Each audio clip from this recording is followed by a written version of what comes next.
अस्सलाम वालेकुम। आज हम पढ़ेंगे पे से शुरू होने वाले अल्फाज, तो आप ध्यान से पढ़िएगा। तो चलिए हम पढ़ना स्टार्ट करते हैं। बिस्मिल्लाहिर्रहमानिर्रहीम।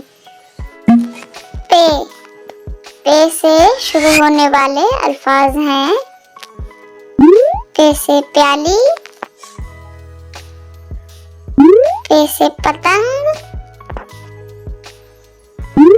पे से पंख, पे से परिंदा, पे से पाँव, पे से पपीता, पे से पनीर, पे से 5, पे से पालक, पे से पेंसिल,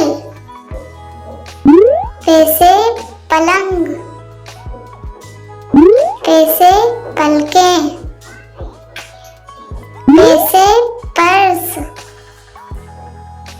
पे से पहलवान, पे से पर्दे, पे से 50, पे से 55, पे से 45, पे से पान,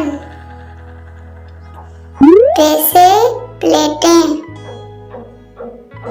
पे से पत्ती, पे से पजामा। तो प्यारे बच्चों, आज हमने पे से शुरू होने वाले अल्फाज पढ़े हैं। आप इसकी 2 से 3 बार और अच्छे से रिवीजन करिएगा ताकि आपको मालूम हो जाए कि पे से कौन कौन से अल्फाज शुरू होते हैं। और अगर आपको मेरी वीडियो अच्छी लगी है तो आप इस थंब के निशान पर क्लिक करके मेरी वीडियो को लाइक कर दीजिएगा और इस रेड बटन पर क्लिक करके मेरी वीडियो को सब्सक्राइब कर दीजिएगा और घंटी भी दबा दीजिएगा। लाइक सब्सक्राइब करना बिल्कुल मत भूलिएगा। ओके बच्चों, मिलते हैं नेक्स्ट वीडियो में। तब तक के लिए खुदा हाफिज। Thanks for